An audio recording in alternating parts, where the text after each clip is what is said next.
Join me as I dive into the wisdom of history's greatest minds and challenge myself to live by their secrets to happiness for a week. Happiness has been a topic of fascination and curiosity throughout human history. Many great minds have shared their insights on achieving true happiness, from ancient philosophers to modern psychologists. But what do we really know about happiness? Is it a fleeting feeling or a state of being that can be cultivated and sustained? We often think that happiness comes from wealth, success, or achieving some sort of milestone in our lives. But is that really true? Research has shown that once our basic needs are met, additional wealth does not necessarily lead to greater happiness. In fact, many people who have achieved great success in their careers or accumulated vast amounts of wealth still report feeling unhappy and unfulfilled. So, what's going on here? Why does it seem like happiness is always just out of reach?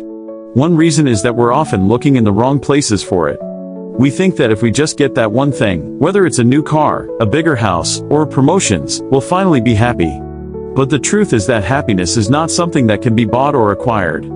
It's a state of being that comes from within. Another challenge in understanding happiness is that it's a highly subjective and personal experience. What makes one person happy may not be the same for another. So, how do we make sense of it all and figure out what really brings fulfillment and happiness? One way to approach this question is to look at the wisdom of historical figures who have thought deeply about happiness and fulfillment. Aristotle, for example, believed that happiness comes from living a virtuous life, cultivating friendships, and engaging in activities that bring us joy and fulfillment. Buddha, on the other hand, taught that happiness comes from letting go of our attachment to desires and cravings, and cultivating a sense of inner peace and contentment. Modern psychologists have also shed light on the nature of happiness. Some have found that happy people tend to have strong social connections, practice mindfulness, and have a sense of purpose or meaning in their lives. Others have discovered that happiness is not just a feeling, but a skill that can be developed and strengthened with practice. So, what's the key insight that transcends time and culture? Happiness is often found in connection, purpose, and mindfulness.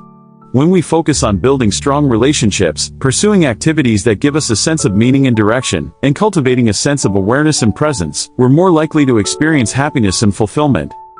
These timeless insights can be applied in our daily lives, no matter what our circumstances may be. By prioritizing connection, purpose, and mindfulness, we can begin to shift our focus away from external markers of success and towards a more authentic and fulfilling way of living.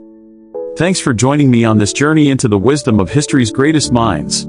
I hope you found these insights as inspiring and thought-provoking as I do.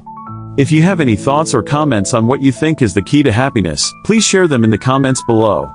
And if you want to learn more about personal development and how to apply these principles in your own life, be sure to check out my next video.